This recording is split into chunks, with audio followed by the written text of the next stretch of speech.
Hey everybody, this is podcast number 14, Zoom podcast TFC style. We have JL Holdsworth today from the famous Spot Athletics. Hi JL. What's up, Tony? How you doing? Chris, how you doing? JL, how's it going? It's wonderful. I'm up here in beautiful Michigan, lots of snow. I love it. What are you in Michigan for? It's where I'm from originally, so just came up for the holidays with the kids and, get some nice, get some actual snow in. In Columbus, we don't really get a lot of snow, and up here, it's kind of northern part of Michigan. There's always snow. I think in June there's snow. It's just nice. So where exactly in Michigan? So it's called Big Rapids, Michigan is where I'm from originally. Ferris State University is there. And so, I played high school football at Big Rapids, then played at Ferris State University. So it was really nice. So definitely love this area up here. I remember that. Now you played for Butch Jones, didn't you? Yep. So yeah, he just got the head job at Arkansas State. Yeah, Butch was our OC. So love Butch. I came in as a linebacker my freshman year as a true freshman, and scout team, I was just crushing people, and Butch brought me in his office. I thought I was getting in trouble because I body slammed our All-American tailback in practice and got in a fight with the entire offensive line. And so I thought I was going to get ripped. And Butch goes, "We need someone like you on offense. How do you feel about being a fullback?" And so I said, "I don't know what he plays." He goes, "Just run people over." I said, "I can do that, coach." He said, "Awesome, you're on the bus." And so I figured next week I was on the bus, spent the whole time with Butch basically trying to learn plays, but the only play I had to know is run people over, and I was pretty good at that. What size were you when you played football?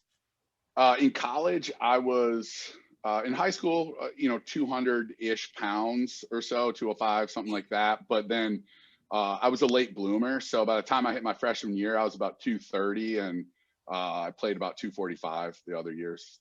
And what did you weigh at the peak of your powerlifting days? The biggest I got was 314. I remember that because I wanted 315. I didn't quite make it, but I was 314. I remember it's short. I was trust me, I was giving her all she got to get 315. However, when I was 314, I could still do 13 pull-ups. Yeah, I tell her I'm bullshit on your chin-ups because you couldn't get your arms as high. So really, you're just moving this far on your chin-up. Yeah, hey, look, there's video out there of it. It's funny. I tell all our athletes, tell everybody, you do not get better from training. You get better from recovering from training. And that's a thing that I think a lot of people don't understand. It's not the training where we get better. It's adapting afterwards and recovering so that we don't, we can be better for the next session. I love that because one time, Brad Dixon, who has spoken at, I guess, three TFCs, and he was speaking one time, and I was in the audience, and he was talking about how the most important thing is speed. And I actually interrupted his presentation, raised his hand, and said, "You're wrong." And he's like, "Oh shit, what'd I say?" And I said, the speed's not the most important, because without a foundation of rest, recovery, and sleep, you're not going to be fast. Yeah, we at the Spot Athletics. So as soon as any of our athletes join, we start sending them emails. And the first one is our pyramid of athletic development. And in our pyramid of athletic development, it basically shows a pyramid in every layer. And so it goes sleep first. Well, actually, sorry, back it up. I messed that up. Breathing is the foundation of our pyramid, then sleep, then mindset, then nutrition. So we have 4 layers of the pyramid before we ever get to actual training, right? And then we have speed, then we have strength, then we have flexibility, then we have conditioning. And so we tell parents, we tell kids, look, first of all, if your breathing's not right, nothing else is going to happen because you're going to sleep crappy, right? All those things. So we talk, obviously we coach breathing tremendously at the Spot. And then, then after breathing, it's sleep, it's mindset, because you don't have the right mindset. None of that stuff up the chain's going to matter, right? And so it's that's a big part of our philosophy, right? Is doing the basics savagely well. And if you're not doing that, the advanced stuff is pointless. Were you always a breathing guy, or did RPR begin that or up that, or? No, yeah, it definitely came. It's more RPR, right? I mean, it's interesting. I think that if you're a great athlete, you figure your body out without knowing what's going on. So you know, obviously, you know, for those people who aren't familiar with me, I mean, my best lifts, you know, bench press 775, I've deadlifted over 800, squatted over 900. And when I would be in meets, their guys would be in the warm-up room and, you know, would get into deadlift, which is the last event of a powerlifting meet. Guys are going crazy. They're, you know, shaking, slapping themselves. I would get done with bench press. I would lay down, put my feet up on a chair, put a towel over my eyes, and just lay there and kind of, I wasn't focused on breathing. I just relaxed and I knew it felt good. And then I would stand up and go out and win every competition I ever did. And so I didn't understand breathing. I just kind of did it because it made me feel better. But until I really learned RPR, I didn't understand the mechanics. Just as an athlete, I did it inherently because I just knew it made me feel better. What are your best lifts that you did in the gym, not in competition? What would be the most, you know, even something that shocked okay, you? so my favorite all-time lift I ever did was a 600-pound incline bench press. No shirt, raw, just t-shirt, just let's see who can do the most. And everyone else was shut down in the mid fours, and I went to 6. It's a good push. It was And fun. No wraps, no equipment.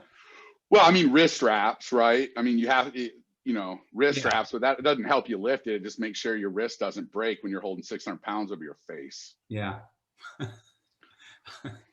I've seen someone arm, not their wrist for wrap. I've seen it, 600 pounds, snap.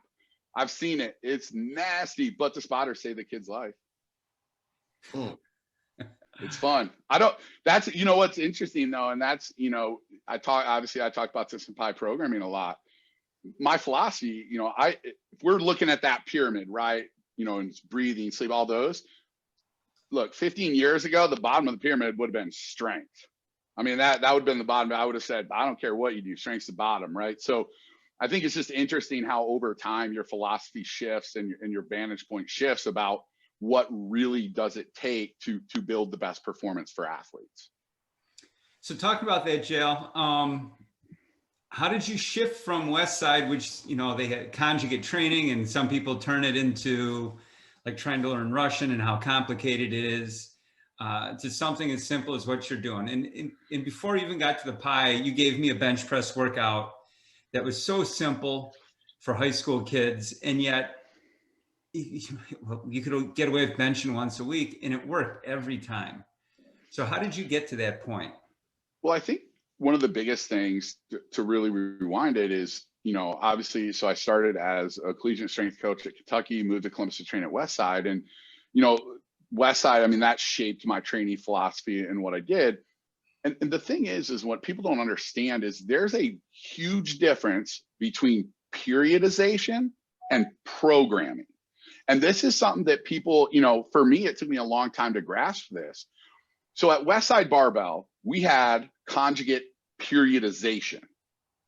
We had no programming. So what would happen is we would roll in the morning crew at, you know, 7:30 in the morning. We would go, hey, what max effort lift haven't we done in a while? Or what do you feel like doing? Awesome. We'd all compete and try to kill each other. And then we'd go to accessories and we'd go, where are you weak? Awesome. Let's make those stronger. There was no set program, set intense. I mean, you might walk in there one day feeling like crap, and next thing you know, you got 1,000 pounds on your back. Why? Because the guy next to you does. And so there was no program. It was just a periodization model. And that can work to a certain extent. However, it leads to a lot of injuries. It leads to a lot of other things that aren't good because you don't have this overarching program to help control what's going on. And I think that's it, whether it's, you know, conjugate, whatever, block, trifate, whatever it is that you're running, that's not a program, right? That's your periodization model. And so keeping those two things separate, I think, is something that a lot of people mess up. They're like, oh, my programming, I do triphasic. You use that, that's not a programming, right? Now, Cal writes programs with triphasic as the periodization model, right? But people get those two things confused. And I think for me, what happened was, you know, I obviously, you know, in 2004, squatting 1,100 pounds, boom, herniate L5 S1. And after that, I basically, kind of learned and traveled and said, man, I need to find some different ways. And one of the things that really, came down to was, as the spot athletics grew, I kind of did things in that West Side way, right? Where for me, and you guys know this, inherently, I think you do this long enough and you kind of understand and feel what people need. So having that program doesn't become important because you understand it. You can go with that natural feel. Well, once we started expanding the spot and, we went from, 6,000 square feet where I was there all the time on the floor to 20,000 square foot facilities, all of a sudden what I wanted to be happening wasn't happening. And so for me, it's crap. I understand in my mind what should be going on when I'm looking at this, but these coaches can't understand what I understand or know what I know because they don't have my experience and they don't have, the knowledge base that I have and in the time I have. So for me, it really was, starting here with absolutely no programming, just a periodization model. But then as time went on, I just realized if you don't have that, right, you're going to get, and this is, everybody screws this up, you're always going to get results from anything you do. You get results. However, one, are they good results? Two, are they the most effective results? And people screw that up, right? I could come see, I love you guys. I could walk to Chicago, super effective. I'll get to Chicago. It's not the most effective. That'd be flying. However, if someone only walked to Chicago, it's the only way they got there, and say, hey man, I think you should take this flight. Whoa, dude, I'm not taking that flight because I know when I walk, I get there every time. And that's what happened. That's our industry, right? Is this amazing information gets put out there with TFC, and it's, I believe, so far ahead. Some people hear it and they go, man, this flying stuff sounds pretty freaking awesome. And then other guys go, I've been walking there for 20 years. I don't even want to hear about that flying stuff. So it's our industry, man. I love it. It's yeah. We could do a whole talk on that, but we'll stay away from that. One of the things that I really connected with, I was not the power lifter that you were back in the day. Matter of fact, I think I've only worked as the head of a weight room for 8 years of my 40-year career. But during those 8 years, obviously I cared enough about it to learn. And the thing that I always told people I loved the most was chin-ups. I mean, it sounds weird that in a weight room, I love chin-ups. And I used to tell people that what we would do is do 3 sets. We had a rule about what it took to count one, and we would max out on all 3, add them together, and we'd record, rank, and publish, total numbers of chin-ups. And my guys would kill themselves. And from behind, shirtless, I could see every muscle quivering and shaking. And I thought, damn, that must be a good exercise. But I never thought of this until I heard you say this today. That is, it is per pound strength. Yep. And I never connected that my fast guys were great at chin-ups. I never connected that. I just loved it for some reason. And at the Spot Athletics is obviously, right, I love strength. I love the bench press. I love deadlifts. I love it all. The only strength exercise that we test at the Spot Athletics is pull-ups. That's it. It's the only one we test. Now, we train all those other things, right? But people have to understand, right? And I said this in my presentation, there's things that you test, and then there's builders you use to get better scores on the tests. And so you have to divide those exercises, those drills up. And so for me, I don't care. I tell every high school football coach that I talk to, I go in their weight room and they have, whatever, cleans, bench press, all this. So the only strength thing that should be on there is pull-ups, because when I line your guys up and they do pull-ups, your guys who do the most pull-ups are going to be your fastest guys. And so for me, it's the only strength exercise that I test in the weight room. Wow, I love that. We were at dinner, the 3 of us. I think Seb was there too, and we were talking about. We rarely talk about lifting, but we did, and I think we all agreed that probably the best thing for upper body is monkey bars. because not only are you getting the element of a chin up, but now you've got shoulder rotation, torso rotation, and movement, and all things that are completely missing in the weight room when we go lift. Yeah, look, there's nothing more fun than having my kid do monkey bars. The other thing about monkey bars that I love is I'll watch a kid do monkey bars and they go down and back. I learn more about that kid from watching them swing on monkey bars, because the kids, there's some kids are going to drop right away and they're going, this is hard. Awesome. There's a quitter, right? I tell my son when we're doing monkey bars, you don't let go till you fall, right? Because we don't quit. And so that, to me, I learned a ton. Like you said, rotation's so important, and moving these joints are so, look, at the spot, our #1 training philosophy, build better movement. That's all I care about. I want better movement. And I think some of those things, it's interesting. I stopped this weekend coming up to Michigan, and my buddy, Dave Zeiderveen, we played at Fair State together. He was a great athlete, DN for us. And so I have a 15-year-old, he's got kids that are 15 and 17 in high school. And what was interesting is I did a bunch of training work and just showing him kind of moving things forward, right? Because he's got a huge pole barn with a great gym in it. And a bunch of kids, not only his kids, but kids from teams and other kids that come back home from college training there. And so I was showing him a bunch of stuff, and we were talking the night before that we were going to do this. And I was showing Dave some simple positions for top end work and other things. And he nailed them, right? Nailed them. Well, we get these kids in 15, 16 years old, and they're not, they're pretty good athletes. I'm trying to tell them to get into a certain position, and they can't do it, right? They have no ankle rocker. They have all this thing. And we talked about it when we grew up as kids, you jumped out of trees, you climbed trees. That stuff, look, you jump out of a 12-foot tree and land, you want to talk about plyometrics, right? And, and so we did all these things, right? And those are missing elements that build that base foundation that then training adds to. And so what I found, especially, what we talked about before we came on here, this year, I really wanted to do something that was about doing the basics savagely well. In years past, I kind of did things, to really push people forward in that thought process.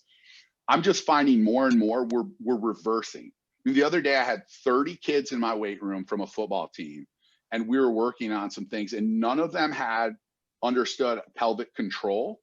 So I was trying to teach them, if you can't get your hips under you and be in this position, you're not going to be able to, can't hit people if you can't bring your hips through.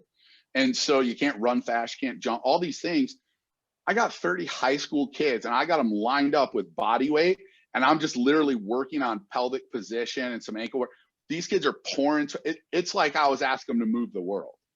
And that stuff should have been built as a kid playing, whatever, 500 or whatever games, Is that due largely to specialization with athletes? For sure. We see it all the time. Our big thing with kids, every parent comes in and they want specific for that sport. We go 100%. We definitely do specific for that sport. We can do that. And then the whole time we're building general athleticism. And then the parents, oh my God, they're so much better. I love what you guys are doing. It's so great for football, for basketball, for soccer, for this and that. And what we did was the kid, it's just like we talk about that pyramid, right? So that base foundation of movement patterns and, just tissue quality from jumping out of trees, from doing those things, that's not happening. So when a kid comes in, they got the specialization down. That's the tip of the pyramid. And so they already have the tip of the pyramid. The parents come in, they want more tip of the pyramid. I call it junk food fitness, right? Because it feels good to run through speed ladders, right? My feet are moving fast. Okay. It's junk food fitness, right? It looks good. It feels good, just like a piece of cake, right? But it doesn't do shit for you. So that's the thing. And parents want that. We tell them, yeah, we can do that. And then we give their kids their vegetables and fruit that they need. So going back to the PI training, where did the whole programming come from?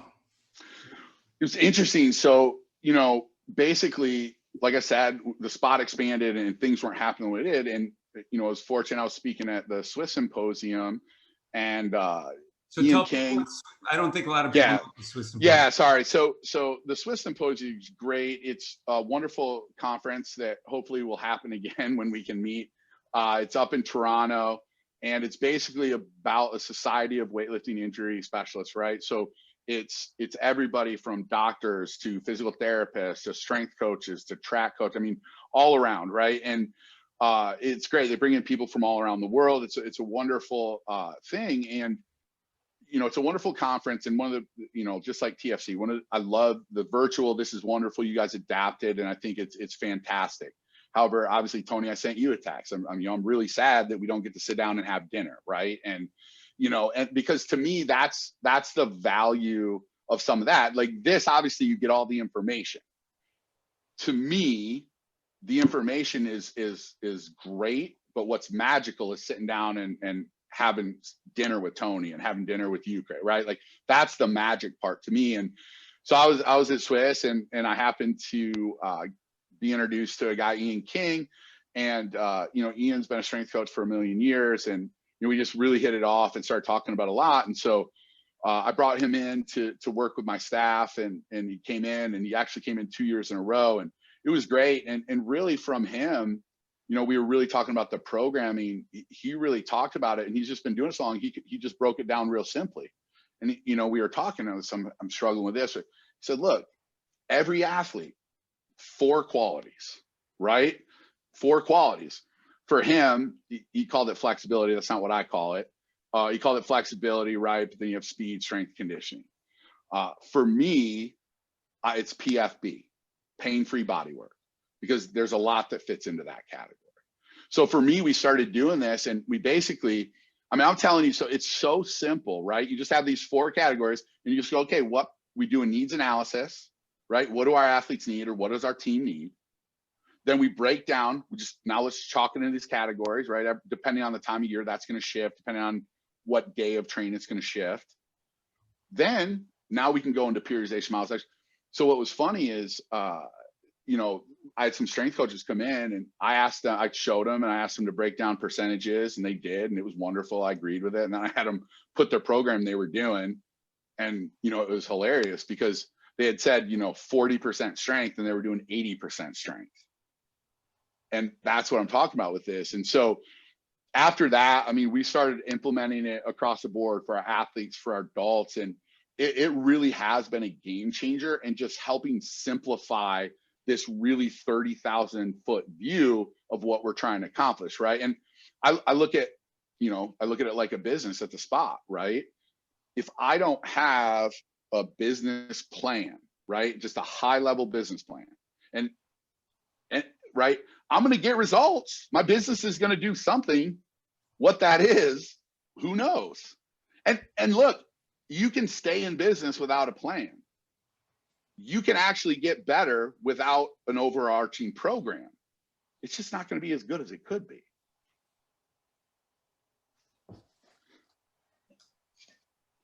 The one of the things I really like, and it's just music to my ears, because there are still people out there during, let's say, a football off season that literally do nothing more than lift and what I call toughness running, repeat sprints, pushing through barriers of pain and suffering, which is not sprint training, but they say we're running sprints, but they're not. And it sounds like sprinting is a part of your off season throughout the off season. Is that correct? 100%. And this is one thing, and obviously, Chris really helped push, my development this way. And obviously, Tony, we've had great conversations about this as well. And, for me, I used to really believe that for most field sport athletes, you need 10 yards to train them and make them better, because that's basically the space they move in. And that's true. However, for me, and I think, Chris and I, we relate this stuff, he tells me about the speed stuff, and then I go, okay. And then I relate it to a strength concept, because that's how my brain works. And so I remember he was saying something about absolute speed, right? And we're talking, I'm like, it was this light bulb where I went, oh my God, I say over and over and over, absolute strength is king. Well, guess what? Absolute speed is king. And so it doesn't matter how much conditioning you have, how whatever. I bench press 600 pounds, you bench press 300. I know who can do 295 more reps. You run a 4.5 40, someone else runs a 4.7 40. I know who can run a 4.7 over and over and over again without problems. So those two things correlate. And once I realized, oh my God, I've been thinking about strength, I understand it at such a deep level, and I'm not applying these same principles to speed. But then the next progression for me was, wait a minute, speed is king, strength helps you become king, right? So the thing we tell parents all the time, because they come in here and they want to lift, right? And I know a lot of people, like, oh, you're a power lifter and it won't lift. Awesome. One, I don't care how strong your kid is. They're not here to get stronger. They're here to be a better athlete, right? And they tell them that. And it's funny. And then I said, two, think about every team you've ever played on or ever seen. The strongest kid on the field, he can sit the bench. Fastest kid on the field, we'll always find a place for him. And when I tell parents that, they're like, oh my God, yeah. And when I tell folks, because I work with a lot of different high school football coaches and consult with them, and it's so funny because when I say that, right, I go, hey, is your best weight room kid, is he always your best athlete? No, he's usually our hardest worker and a great team guy and this and that, but not our best athlete. I said, awesome. Do you want a really happy team that loses all the time, or a bunch of guys that win games, right? And look, I love hard workers. I want the great athlete who's super fast, who's the hard worker. I mean, those are the unicorns, right? Those are the guys that do something special at every level. The thing is I can take your kid who's okay if we make him faster. Like I talked about with my buddy, it's hilarious. So his kids lift weights all the time. I mean, they're tough kids. Z's a tough guy. I mean, I spent 4 hours working with his kids. We didn't touch a weight, and these kids were pouring sweat. I mean, it was just learning, right? And we barely did. I mean, it was mostly a lot of just teaching work. It was hilarious. So 4 years ago when we started RPR, I happened to go to Z's house and I showed him and his kids RPR at the point. And Z said, oh my God, this is amazing. So for the last 4 years, before any workout that his kids do, they do RPR. So what's great is all these kids come and they come to his pole barn to train, especially with what's going on now because all the other stuff shut down. And it's great because they had a kid who played and he coaches high school as well. So his high school team does it, right? And so they had a kid who played for him who was a really good athlete.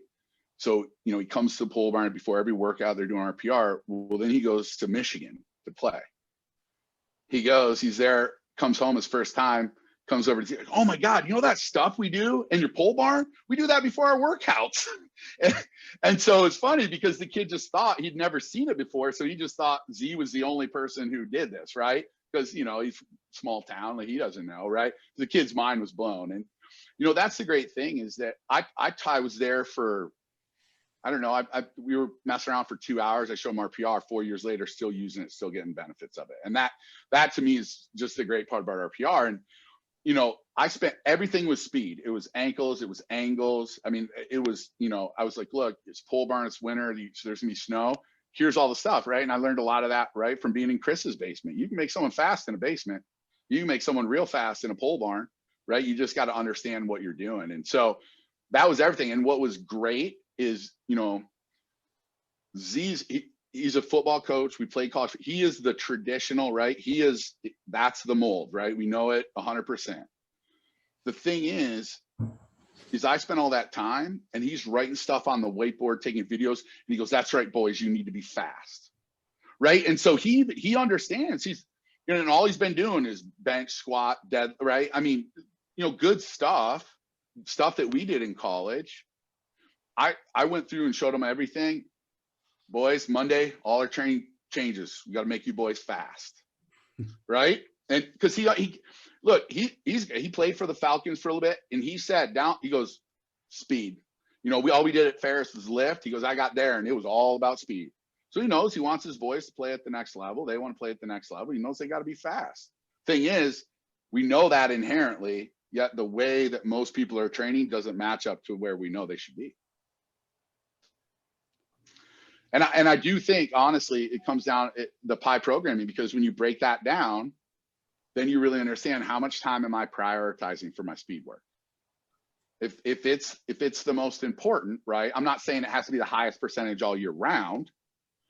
At different times, it's going to move up and down based on where you're at in your season.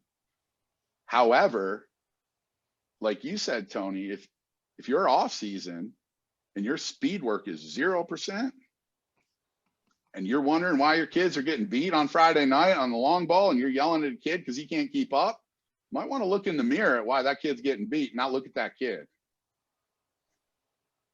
So to flip it, JL, how many great athletes have you seen in a powerlifting meet? Like, how many great athletes walked through Westside who could pull 900 pounds, 800 pounds, 3 times their body weight and all that? I mean, besides me. It's you. Because I've been to Westside, I know. Look, man, one of the things that made me great at powerlifting was how explosive I was. I'm not saying I was a great athlete. And we were having a conversation with Z this weekend. I was always very, very explosive. The thing was the way I trained. I trained it was squats, it was deadlifts, it was bent, and all the way through high school. I mean, that was all I knew. I really do feel that training that way locked me in so that I became a very stiff mover. And so that explosiveness, right? I could run a pretty good 40. Don't ask me to turn, right? And I could jump high, right? Could I run out in the flats and turn to catch a pass? That was a struggle. And so there's these things where I believe that the way I trained, yeah, I was strong, but I was strong because I was explosive. I think if I would have trained in a much different way, the way we do things at Spot, build better movement, if that's the way I would have trained, then I think my football career could have went a lot further than it did. And I'm thankful for the path I had and the things I've learned, but I always look back at that. And that's one of the things that makes me so passionate about teaching these things and really getting them out there. Because I look at what I did the best I could with what I knew. And the coaches I had, they did the best they could with what they knew. However, the ease of information that's available today, there is no reason for people to be doing that anymore. And so I'm just passionate about getting that word out to people, because you know what? It might be a podcast that they listen to. It might be a video they see, right? I think for the most part, people who sign up for TFC are already kind of moving that way, However, someone who does TFC might say, hey man, you really want to watch this video, to some other coaches that maybe aren't there. And, and I think that, the greatest thing ever when you talk about that athleticism. So for people who don't know, Chuck Vogelpohl is one of the greatest squatters in the history of the world.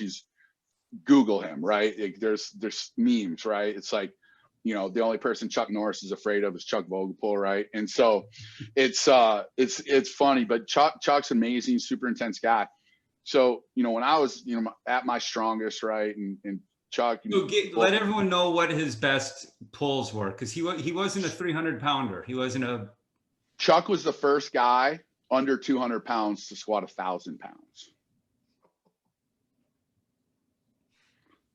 He's strong.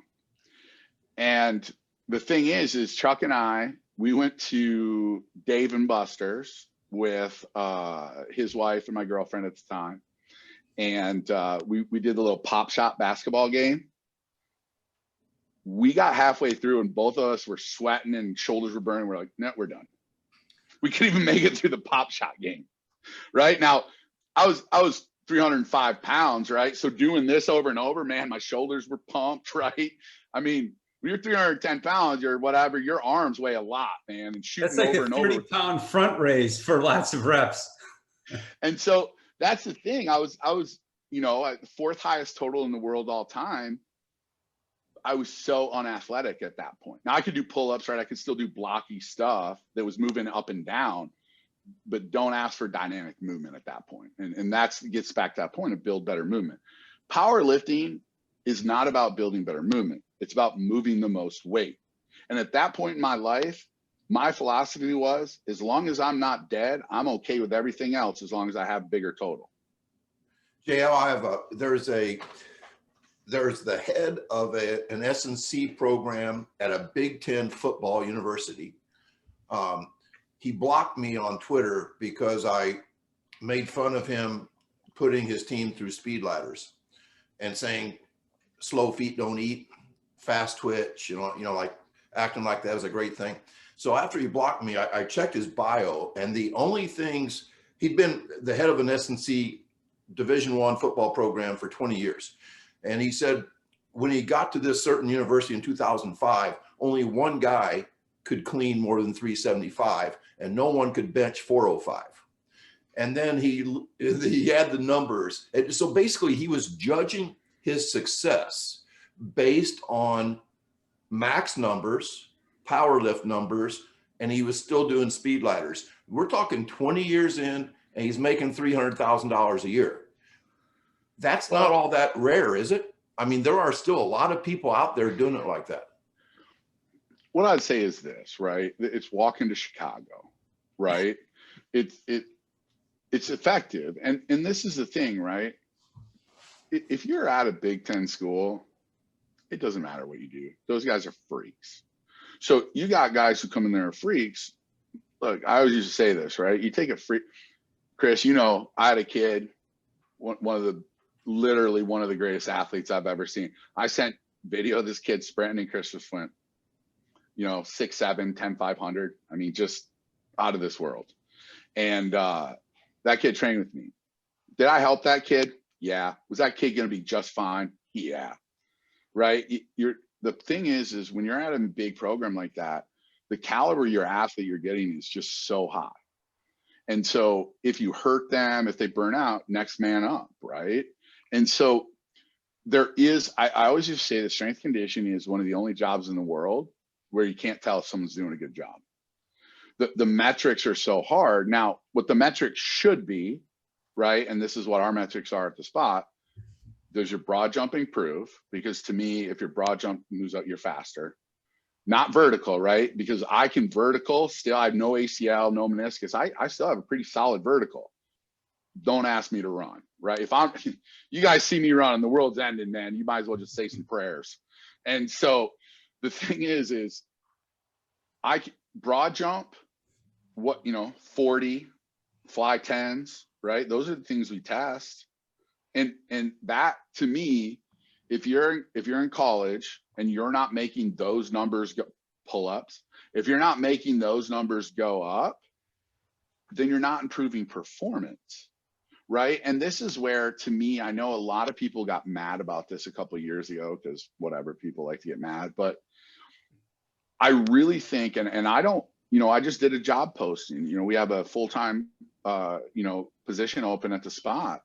And I post it, and it's performance coach / personal trainer, because that's what we do at the spot. We're performance coaches for all our clients, and we do some one-on-one type personal training stuff, but we're still performance coaches. I really despise the term strength and conditioning coach because we're not trying to build strength. That's powerlifting, right? We're not trying to build conditioning. That's sports that I would never play or whatever, right? We're trying to build performance in whatever sport that we're in charge of. Might be golf, might be football, whatever it is, it's about performance. So to me, the only way to judge an S&C person is what are the metrics that show me that person is better performance for the sport they're playing. Because in any team sport, football is a great example. If I make someone faster, but I don't test it, right? And they go out on the field, that team might lose because of a lot of other variables, right? So I always love track and swimming because if I make you faster in track, right, you win. If I make you a faster swimmer, you win. In football and other sports, if you make kids faster, the team doesn't necessarily win. The problem with collegiate strength conditioning is the strength coach gets judged on wins, which has very little to do with them, right? So if they're on a winning program, they're a great strength coach, right? No, right? Like I used to have a line, right? My grandma could train Usain Bolt and she's the best sprint coach in the world. No, she has the best athlete in the world, right? People get that confused. For collegiate S&C, the record of the team has nothing to do with you. It's recruiting, it's coaching, it's play calling, it's all these things, culture. However, if we look and say, your kids came in at this speed as freshmen, right? 40s, flag 10s, you know, pro shuttle, whatever metric you want to use. Those are kind of the top 3 we use. This is where they left. You did your job as a performance coach, and they didn't get injured, right? That's why PFB, you look when I list things, PFB is number 1. So I don't care how fast, how strong, whatever you are, if you're hurt and injured on sidelines, you ain't helping your team. So for me, PFB it's not the one we spend the most time on. It's just the most important, because so many other things like we talked about, breathing, you know, nutrition, sleep, all those other things outside the gym play into PFB too. And so to me, flat out, if I'm a head football coach at the collegiate level, professional level, more collegiate, because in the pros, the strength coaches don't really get a lot of time with the guys. But at the collegiate level, if I'm a head coach, I go, look, we test everybody here when they come in. If I don't see them here, hopefully by the time they're sophomore, right? Senior, hopefully a little higher. But if that speed isn't steadily getting better, you ain't doing your job. And it gets to what you said, Tony, right? Speed ladders, they're not going to improve that speed stuff. No, look, I like speed ladders for my little kids. My son's 5. When I tell him to put his foot here, he puts it here. Proprioception. That's it, right? And you know, I talked Z. He was doing some speed ladders. Why? Because that's what he did. I said, doesn't do anything. I said for my little guy Rennick, good, because he's learning how to move his body. But so is hopping on one foot, right? It's anything, throwing rocks, hopefully not at a window, right? But throwing rocks. And so it doesn't matter what he does. And so he's learning his body. And so middle school, what I said is for middle school, it's a nice little warm up. You're high school and above, man, unless you just like kids like it and it's fun, you're just playing games to get them moving for a general warm up. It's not good for anything other than that, you know, just to make some fun games out of it, right? And so it's, to me, if that speed doesn't go up, right? A kid comes in at a 4.6 and he leaves at a 4.7, you didn't do your job. The thing is what a lot of these football coaches, what you talk about, is toughness. I'm going to tell you right now, and this is my philosophy, and a lot of people don't agree with it, but I've had some good conversations with some great strength coaches at the collegiate level, young guys who definitely believe that you cannot build toughness. You can build culture. It's good to struggle with the person next to you because it builds a bond where you don't want to let each other down because you've struggled together. That's not toughness. That's a bond that brings people closer together and builds team. Toughness, you cannot teach. You can't work someone into toughness, right? People look, oh, the Navy SEALs, you do this, it makes them so tough. No, if you want to be a Navy SEAL and you sign up for that, you go in tough. And they weed out guys who aren't tough enough or who have injury, you know, issues, because that's a big part of that too. It's not just about tough, it's about durability. It's just like the college, you're getting these amazing athletes. That doesn't mean you're a good strength coach. You just have the best overall ad. They're 5-star kids. God, look, who trained that kid? God. That's who. I always say you can't out-train God, can't teach height, right? And so for me, I say this all the time. If you want to prove, right, toughness, we got to teach toughness, we got to teach toughness. Awesome. You want to know who's tough? Line them up and punch them in the face. The guys who punch you back are tough. The guys who don't aren't. And I punched a lot of guys in the face, and I'm telling you, there's some that nut up and there's some that cower down. And I don't care how much training you do, how much you yell at someone, how many suicides you do. Toughness, that's something that's inside of people. That fire where you're just going to do whatever to beat somebody, right? That you can't. And here's what I'll say. You don't want a team full of those guys because it's just like any team. You don't want a team full of offensive linemen. You don't want a team full of safeties, full of quarterbacks. For the best team, you have to have these variances. So to say, I want everyone to be tough, no, you don't. You want to have these different dynamics that build the best team. And so to me, you cannot teach toughness. You can't drill toughness into someone. they are born, right? When I was in elementary school, I was punching fools in the face, right? I saw you were picking on someone. I was second grade, some fifth graders were picking on a kid. I whooped them, right? And then I go to the principal's office. It's a little different in those days, right? My grandma comes in. It's like, well, I beat these kids up. Why? Well, these fifth graders were picking on a third grader. They said, you know what? He's not in trouble. He did a good thing, right? It's just the parents are mad because they got bloody noses. And so you can't teach toughness. You either are or you aren't, right? And that's recruiting. You got to know your kids when you recruit. You can't do any kind of drill to build toughness. You're yelling at a kid, doing that. That is so antiquated. What happens is you bring tough people in if you want tough people. It's about recruiting. So if your kids get there and you're a college football coach and you say your kids aren't tough, then you recruited the wrong kids for what you want. That's on you. And if you're a high school coach, you don't get to recruit. You just got to understand your kids and coach them in the best way to maximize their performance. And that means making them fast, not making them do, whatever running until they puke. That doesn't make them tough. It just makes them tired. And this is the thing that it has to change in our industry. And like you said, right, it's just running over and over. That's not speed work, right? There's conditioning. And I've done it. Look, and here's what I'll say. You can teach culture with this. As long there's no good or bad, in my opinion.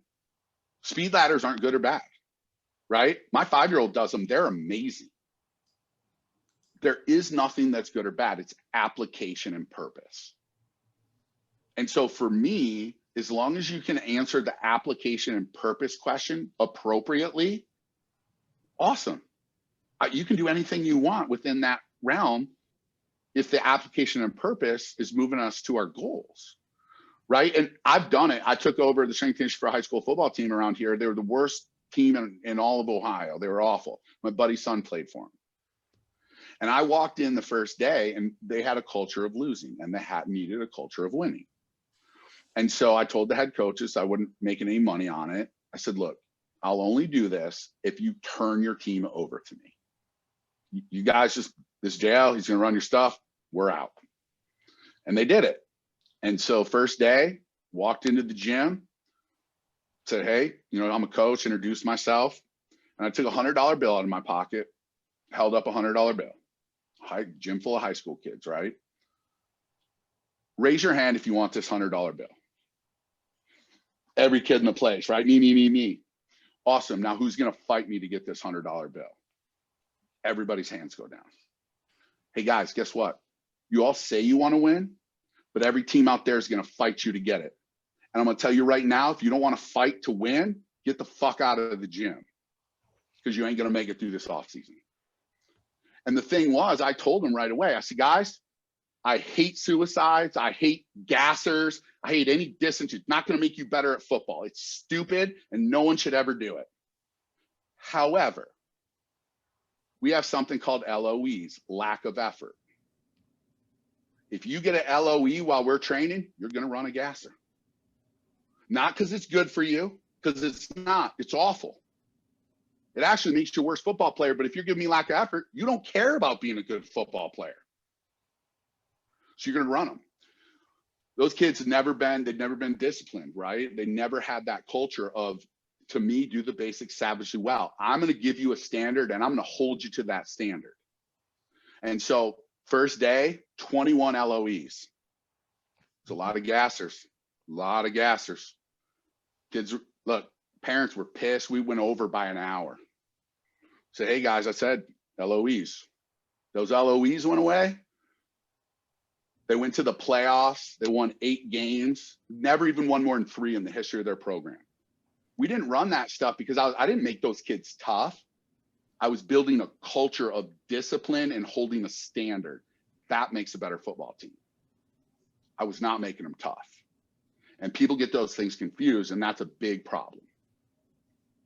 I think when we went, Twos took us over to the Woody Hayes facility and gave us the tour. That was one of the things that struck me was Urban Meyer had up, it wasn't an LOE, but something along that. It's like a slacker category. And you were publicly put out there that you got caught slacking. And that was rank and publish, right, Tony? That's right. Own it. It does, man. They put it out there. You don't want to be on that board. You don't want to be on that board. And yeah. and it's your teammates that turn you in. And so you could be out, skipping class or whatever, and your teammate sees you, it's culture. It's pretty kind of cool to see. Culture, right? Culture. Everyone on the team holding a standard. Yeah. And culture only works if the players are enforcing it. Coach can set the standard. He can help build the culture. The players maintain the culture. I love this. Yeah. Let's switch to some RPR. So when you went into that football team, how did you introduce it to the team, and how did you implement it with a football team? So here's what's crazy. So that was 7 or 8 years ago. It was pre-RPR. So what's funny is that whole PFB work that I now prioritize so highly in my program, right? Look, 8 years ago, I take them in. You know where my number one thing? Now, I believe these kids needed culture. Like, that was for them, that was it. But then I was strength.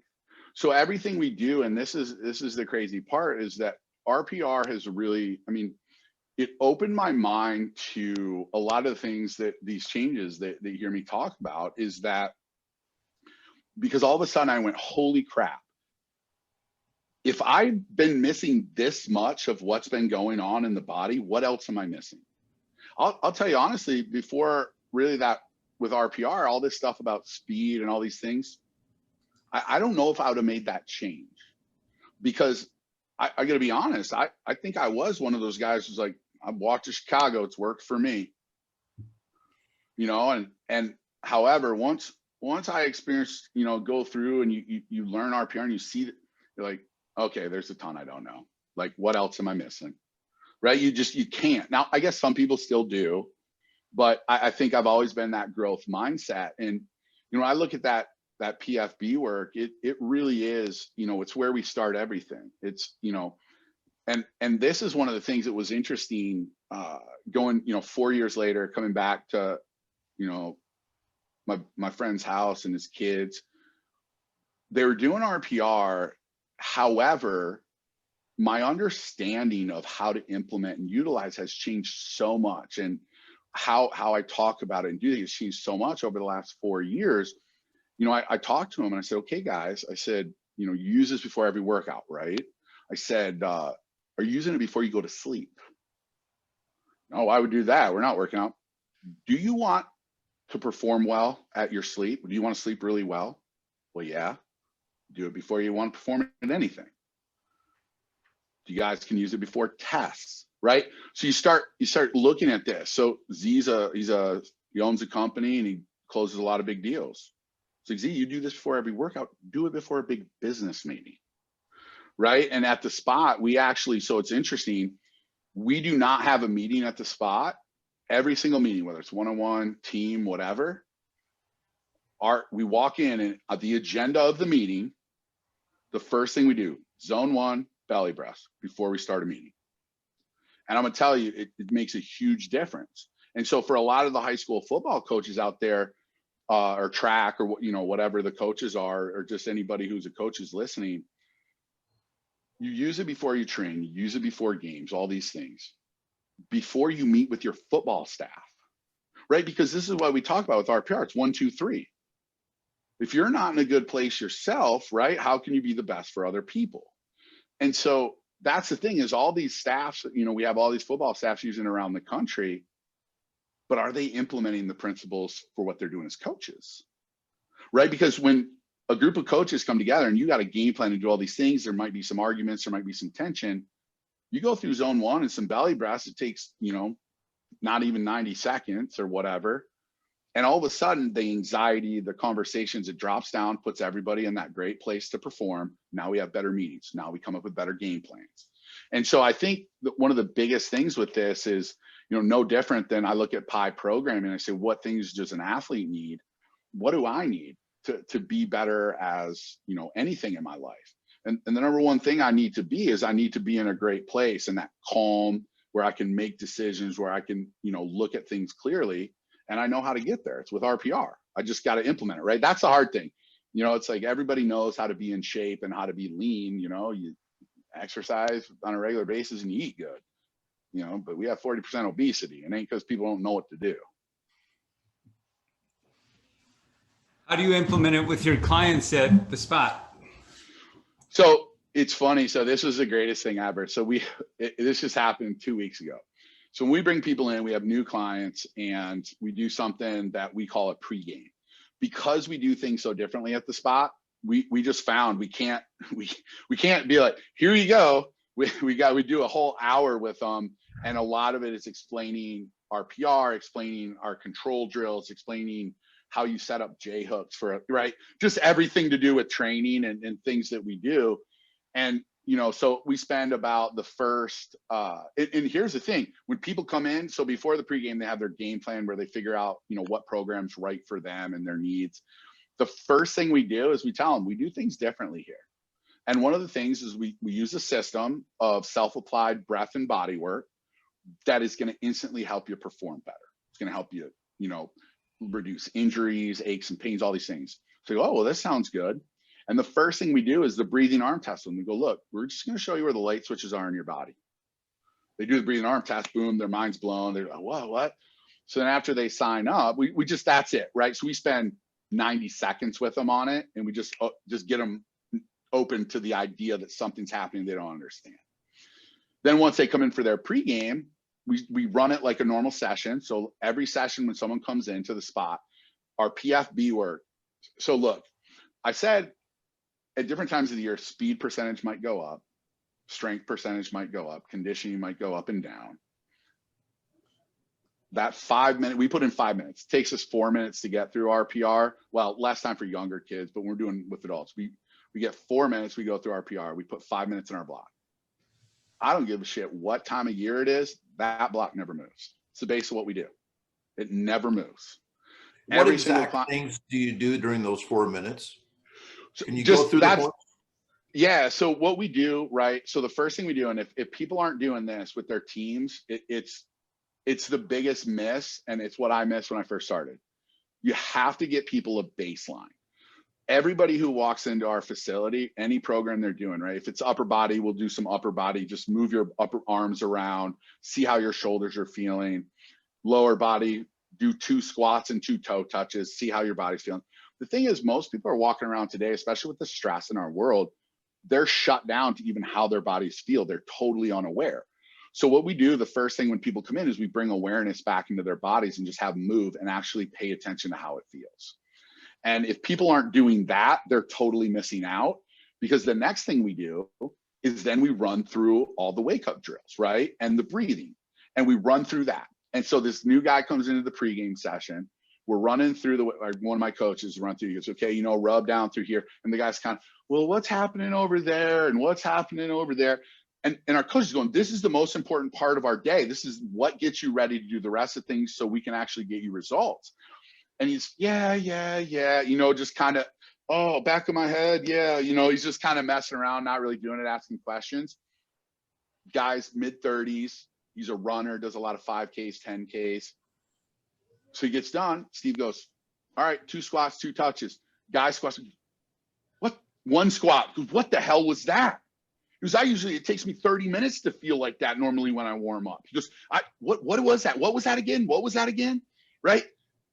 And he was doing it half-assed, right? But all of a sudden he did 1 squat. Now, here's the thing. Same guy, right? We bring him in. We don't do those 2 squats and 2 touches. It takes 10 seconds. And we just run through and go, this is RPR. 3 months from now, he's still like, yeah, I don't know. I just do this because they tell me to. That baseline is a game changer for implementation. And here's the thing. We don't just do it in the pregame. Every single session, every single day, whether it's an 11-year-old kid, a 40-year-old adult, they start with a baseline. Upper body is just, move your arms around, lower body, squats and toe touches. If you're not doing that with your kids or your athletes or whoever you coach, it's the biggest miss. Because the thing that I know about people in today's world is their memory is so short. You can do all the tests and everything in the world and show people how awesome RPR is. And 2 weeks later, won't even remember. And so we do the baseline every single day, because every single day I want to remind them how great this makes their body feel. Point. Tony, question? I think he froze. Either that or he's sitting super still. I know, that's what I'm asking. I can't tell. Well, he's either giving us the statue or he froze up on us, but That's a pretty good statue. solid. It's a mannequin. Yeah, I think, the PFB stuff though, it just comes back to, like I said, the PI programming piece. When we start with that as our foundation, we just know some of those pieces just never move, right? They just never move. And that, I think, is the key piece in this is, squats or things like that. Hey, Tony, that stuff moves in and out, but that PFB block, that stuff never moves. And, we start with RPR, then we might do some mobility or flexibility work. Then we get into working more, is control drills, which is more single joint type work, like really learning how to control muscles at a single joint before we move to multi-joint work.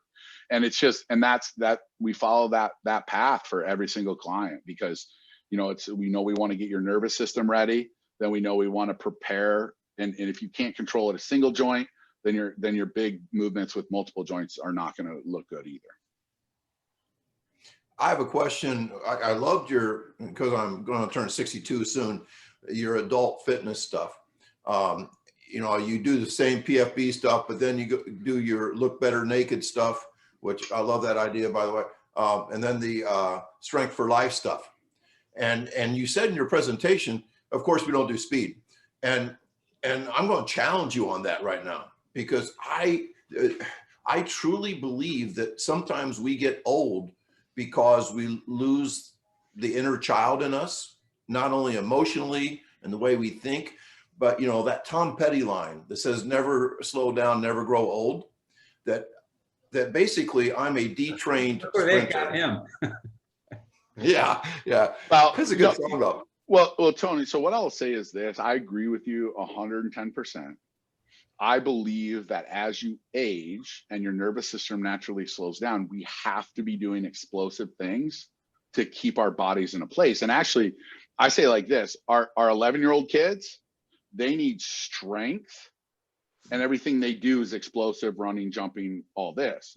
As it switches, right, I get a pro athlete, he doesn't need strength, or she doesn't need as much strength, but now they need a ton more speed, explosive work. So that shifts. And as you get older, right, now it starts to shift back once you hit a certain age, right? So you go from, once you have man strength, you have man strength for a while, but then you start to lose man strength. So then strength has to be, becomes important again. So it's just, right? Like we're kids, we're little kids, we're this. Then it's like we get kind of here as we go through middle school, high school, pro athlete, right? And then it's funny, right? And then we get to a certain age, and then it starts to kind of move back again, right? So, such as Benjamin Button, right? Like that's the flow of life. But I agree 100%. And we actually, as we move through our program, when I say, and I should have clarified this in the presentation, when I say speed is not a main part of their pie, because they're not doing absolute max sprinting, fly 10s, those type of work. However, in that block, you'll see we have fast and fit. We have these things. We want to sprint, but we're going to sprint pushing a prowler because it takes away the deceleration component. And so it makes it much safer for those athletes to move quickly. We're going to move weights very quickly. We're going to jump. We're going to throw, right? So we are going to train a speed component, but it's really strength speed. Or speed strength, really. It's not absolute sprinting. So when I say speed, I really do mean you have to be absolutely as fast as possible. That they don't need to be. Now, does that mean that I wouldn't do that? No, but their focus is, like we talked about, their focus is, I want to feel good, PFB, and we don't do the same every time. We do RPR, that doesn't change. It's, and that still shifts a little upper or lower, but that stays the same. Then we might do different mobility or flexibility. We might do different control drills every time, but we know what stays in this block. The thing is that they don't need to sprint maximally for a fly 10, right? However, it doesn't necessarily mean we would never do that stuff with a certain population or the right people.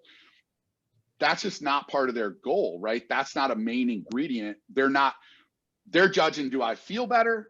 Do I look better? And am I functionally strong enough to do everything I need in life? And that's one thing I'll say, Tony, for adults or even just, everybody on here probably does some kind of training. When people say, I want to get stronger, the question I always ask is, are you functionally strong enough to do everything you want to do in life? And if you say yes, then awesome. I just need to maintain where you're at. I don't need to make stronger. And people screw that up, right? Now, unless you want to be a power lifter, then you're competing at something. But the thing is, and this gets, and this is a conversation you and I had, right? The conversation where we were talking about, I don't need kids to get stronger. I don't need this. No, once they get to a point where they're functionally strong enough to do what they need, we don't need to make them stronger, right? We have to work on other components, but it's just like what I talked here. There's going to be a period when they do need to get stronger. Then they're going to do a certain point and it's just not going to be important anymore. Then I can pump more percentage into speed, right? And those things. And so this is where when adults come into the spot and, I want to get stronger. Are you functionally strong enough to do everything you want to do? Now, my buddy Z, we did something awesome. We went night coyote hunting with thermal vision scanner stuff. It was amazing. So cool. Now, you get a couple of coyotes and you got to drag them suckers, 500 yards out of the field. Now you need a little different level of strength than someone who just sits at a desk all day. And so, if you're something in your day, right, is too hard for you, or you're not strong enough, or you can't lift your kids up, right? We got to make you stronger. But if you can do everything you want to do, let's focus on other stuff, right? And just maintain that level. I think the problem is all of our, and this really sums everything up. Performance coaching, as really looking at as improving athletic performance, is probably only 20 years old as a profession. Strength and conditioning is 40. What happened was, if you were a bodybuilder, a power lifter, or an Olympic weightlifter, all of a sudden they said, hey, we need to do stuff in the weight room. And so they just basically took those sports and started training athletes from other sports the same way, instead of training those athletes for those sports.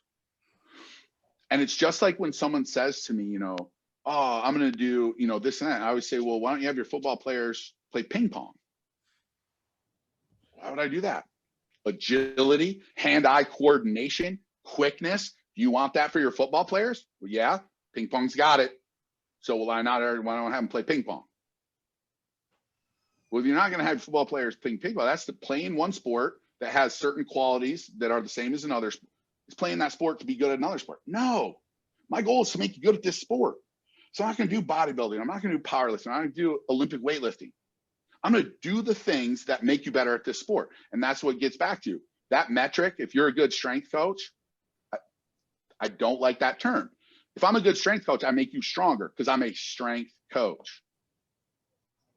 I have to be a performance coach. I must measure performance metrics. If I get those better, I'm doing my job. If I'm not doing my job. The problem is right now in college football and high school football, it's a strength and conditioning coach. So as long as I run them ragged and they got a bigger bench press, I'm doing my job. And don't forget those max days where everyone gets pumped up and all that too. That's part of it too. Well, look, and here's what I'll say about those. And people get on those and this and that. I love that. And now here's why I'll tell you I love it. Now, I don't love it when people are helping with the bench press. That drives me nuts. Keep your hands off the bar. I tell you, you touch my bar, I'm gonna kick you in the face. Because I either want to get this or miss it. And when I miss it, that's when the spotters pick it up. You help me with it. It's like taking my manhood away. You don't do that shit. And so the thing is I hate that. I love, look, kids yelling and cheering for each other. And man, that's juice, man. That's bringing juice to your teammates. cultural. That's like, I want everyone cheering for her. I want people coming together. However, I want people doing that for the best fly 10, not the biggest squat. I want people juiced like that when someone's running, you know, a 0.9 or what, right? Like something crazy, right? Like, I want people juiced for the things that build performance. That's where I think the miss is. It's not in the getting juiced and doing that. It's what we're teaching them to get juiced about. I want juice, man. I want a team full of juice, positive guys, high energy guys. Feels good to be around them. That's the kind of team I want to be around. However, because we're strength and conditioning coaches, we're getting juiced about strength. The only people who should get juiced about strength are powerlifters, because that's their sport. We want to be better football players, like you're talking, Tony. Guys are testing pull-ups. I want people cheering and doing that stuff, right? Getting after it, helping each other out, right? Come on, let's go, right? I want that team, because I want guys supporting each other. To me, when I watch those videos, people rip on them because people are getting hyped up and do that. To me, that's not the problem.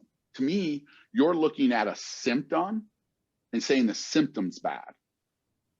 The core of the problem that no one understands is that what they're cheering about is just not the place it needs to be put as the energy for that team.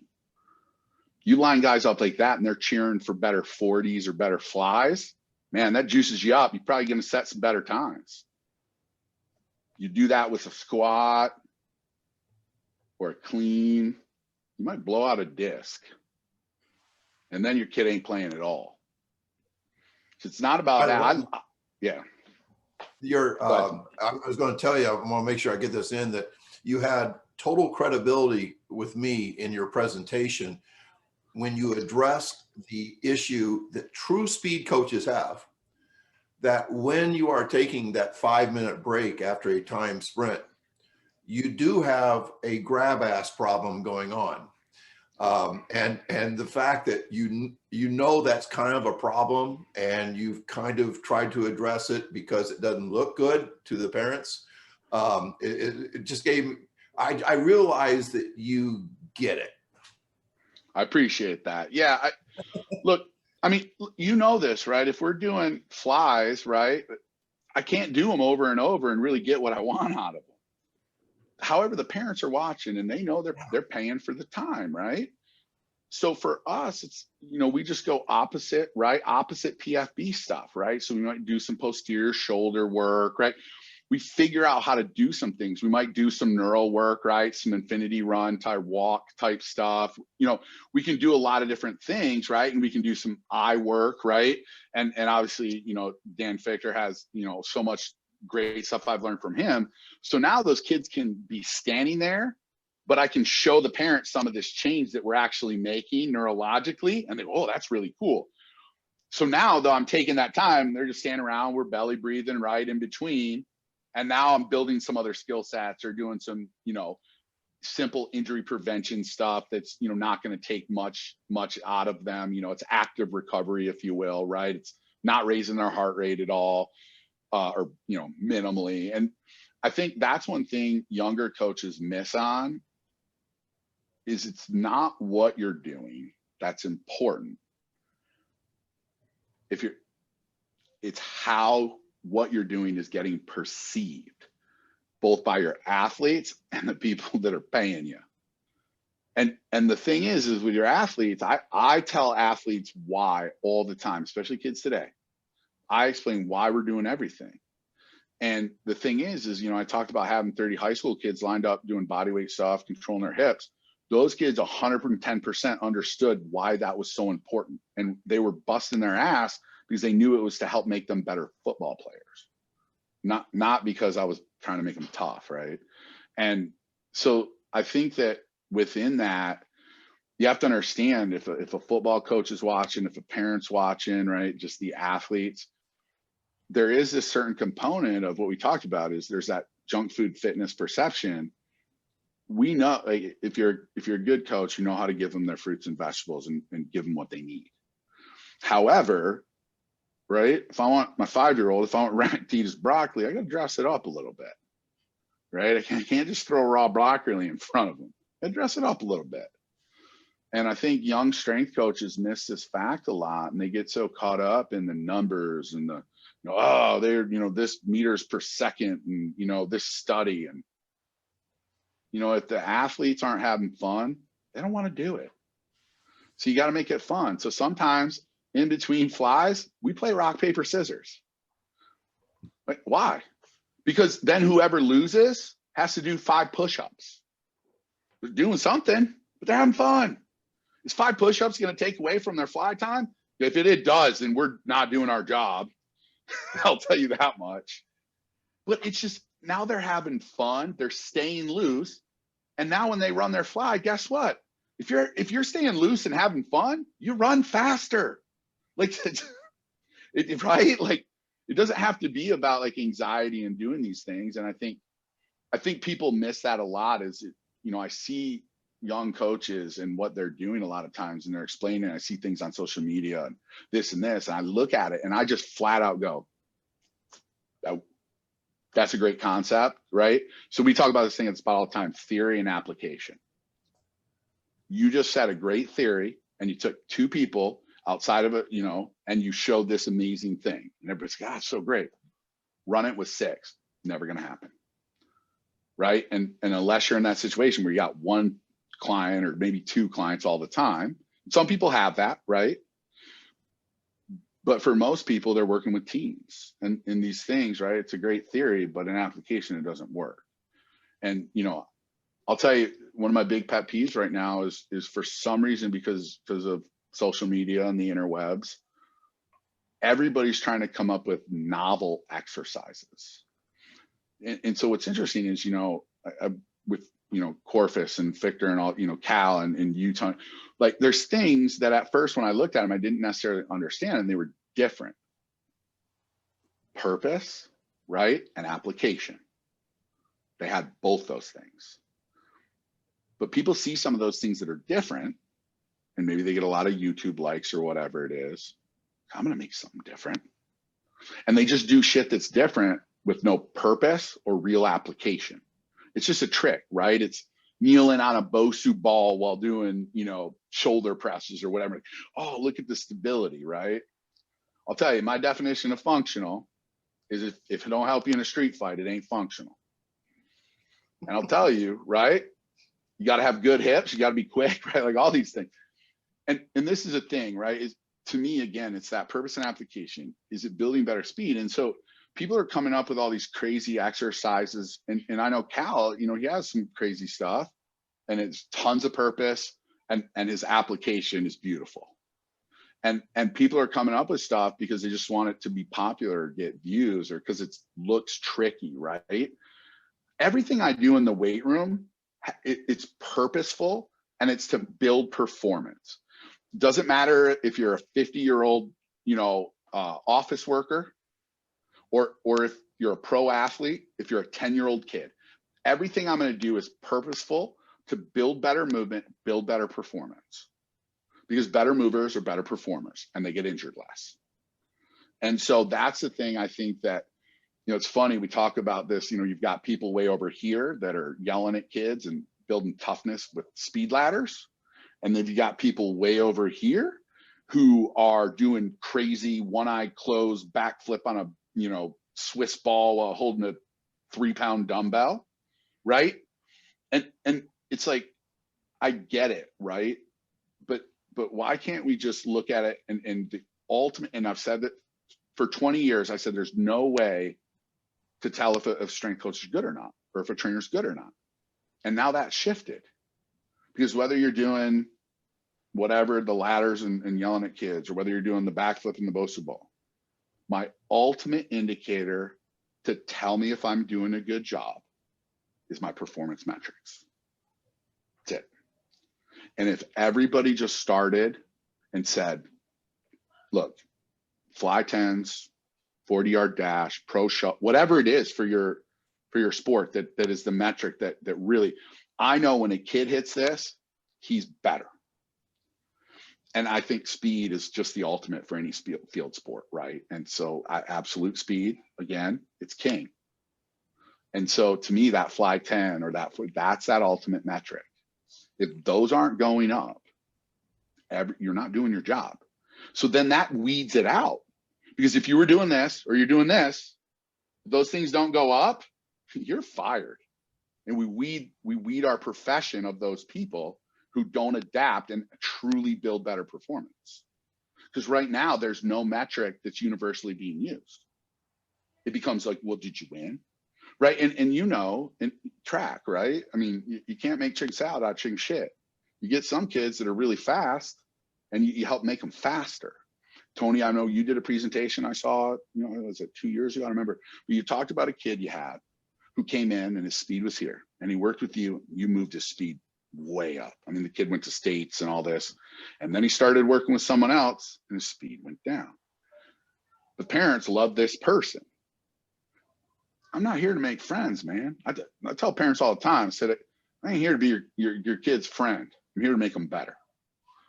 And that's the thing, is people, these personalities, at the pro level, look, pros by no means hire the best strength coaches, because that's a big thing right now, where professional guys, especially high paid ones, hire their own guy, right? Their own guy.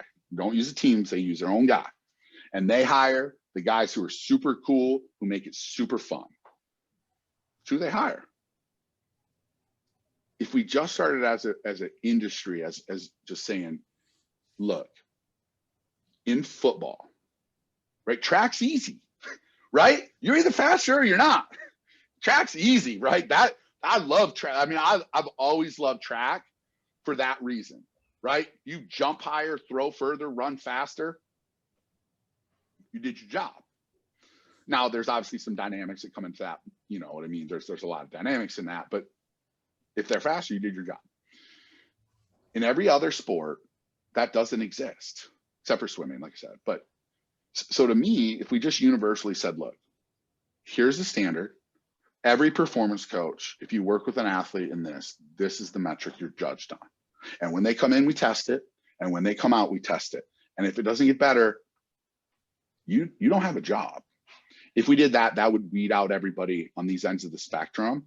And our field would exponentially move forward, because now what do we talk about all the time? We talk about you have to have metrics to test to know if kids are getting better.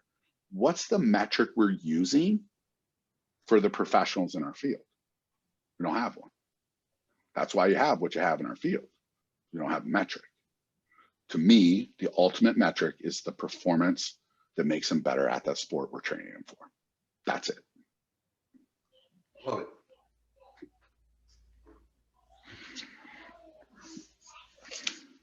What do you say, Chris? I'm good. I love it. Anything else, Tony? That was fun, guys. That was super fun. For sure fun. I wish we could have done it. I wish we could have done it over a bourbon, though. I'll tell you that much. Oh, no, wait. I do have a couple other questions. Yeah. What is your go-to bourbon?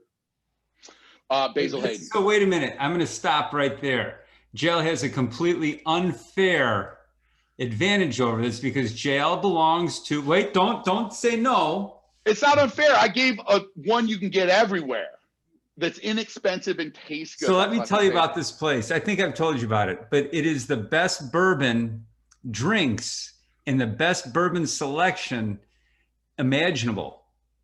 So he has had much, I don't know if it's better, but some of it was really good. So he has a different palate than the normal person, because he belongs to a private bourbon bar. It's a speakeasy. It's pretty amazing. And no it is signs. pretty amazing.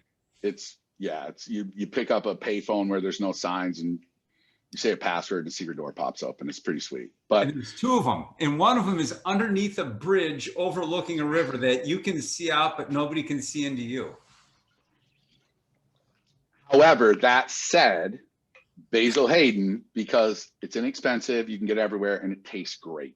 And not maybe every place, but for the most part, it's inexpensive and it's wonderful. So that's my go-to bourbon. Maybe not favorite, but go-to. I usually buy Bullet, but because it's actually rye? cheaper. And now I get the regular bourbon. Okay. But Basil Hayden, if actually I feel like that's kind of expensive to me. But yeah, I love Basil Hayden. And what's your favorite bourbon drink? So as Chris said at this I bar, know this answer. yeah, they have this smoked old fashioned that is out of this world. I mean, it's like they smoke the herbs and everything right in front of you, and the glass, and they physically burn the orange in front of you. like they take the herbs and stuff and they grind them with a pedestal, and then they light them on fire and smoke the glass. And I mean, it's a process. You watch it and you're like, God, that's you're ready. You're drooling, right? You're like, I know it's gonna be good. I can smell all this stuff. And so that smoked old fashioned at that place, it's their signature drink, and it's out of this world. Nice. I think I was introduced to a Kentucky Mule by you. That now, see that the difference is that's my goat. So Basil Hayden, go-to bourbon. Kentucky Mule is a go-to drink because it's wonderful, right? It's so smooth. You drink 100 of them, not that you should, or I have. But yeah, Kentucky Mule is so same thing, right? So that smoked old fashioned, if I'm in Columbus, if I'm at that place, right, then that would be my favorite. However, right, in Chicago, right, that place doesn't exist there. So, you know, you got to have your favorite and you got to have your go-to, right? It's the same thing. And if you could recommend 3 books, what would they be? For who? That's important, right? So my thing is for who am I recommending the books? Is, you know what I'm saying? Like, give me you know, an avatar of who I'm recommending books for. Okay, that Chris and I read everything from training stuff to motivational stuff to great fiction, whatever. So just 3 books that maybe we haven't heard of. So, well, Chris is, because if I'm going to recommend him, I already told him. But so number 1 is Driven. That one is amazing. Have you read that one, Tony? No. So I have it all. Yeah, it is. So I read Driven and I got a chapter and I went, awesome. This guy wrote a book about my life. It's crazy. So what Driven is they basically get into the epigenetics of how basically 5 to 10% of the population has a gene expression that is a hunter gene expression that doesn't exist in about 90 or more percent of the population. So they talk about this from an epigenetic standpoint, how those people actually are not designed to live in this world. And it goes into a lot of behavioral and different occipital load dominance and things, but it's pretty cool. It's pretty cool. It changed my perspective on a lot of things. So Driven is my number 1. And here's what I'll say. If you really think, right, if you're super driven, right, the book's out of this world. If you're in the 90%, so it kind of talks about hunters and farmers. If you're a farmer, then the book's probably not as good. It's still very informative. But if you're driven, it's amazing. Number 2 would be Change Your Brain, Change Your Life. That one has been phenomenal. I don't even know, Chris, have we talked about that one much? I think a little bit, maybe. I'm not sure. So that one's great. It's really about, it's a doctor, started a medical doctor, then became a psychologist. And he just had this epiphany of, someone breaks their leg, we take an x-ray. Someone comes in with a psychological problem, but we don't even look at the thing that we're talking about, their brain. And so it's really cool. He gets into brain scans and how basically behavioral issues or issues in different parts of the brain, and how essentially psychologists is like throwing, you know, darts blindfolded, you know, at a moving target, right? And so he basically has done over 100,000 scans and basically lays it out. So Driven, Change Brain, Change Your Life. And the third book I would recommend for you guys is like, probably like, and this would just be, just because it's you guys, would probably be like the last, you know, it'd be the synopsis of the last 50 years of Playboy centerfolds. That would be my third one for you guys. That one we're just going to throw in there because you just got to have fun sometimes. So that would be, for you guys, that would be my third book recommendation, you know, coffee table, whatever you want to put that out for guests to peruse through. But that would definitely be the third one I would recommend for you guys. I know what I'm buying for Christmas. You know what I'm saying? Hey, you got gifts on your way, right? If anybody's listening, they want to hook Tony up, maybe the third book in there, you know, just, you know, feel free. JL, thanks so much, man. I loved it. Awesome, man. Thanks, guys, for having me. As always, it's a pleasure. I really appreciate everything you guys are doing. Like I said, my biggest passion, right, is just getting better information. And, my son's in high school and I see it, where it is and where it needs to be. And there's a big gap. And I think that TFC is such a big part of filling that gap. So thanks for everything you guys do, man. It really does push us forward as an industry and a profession.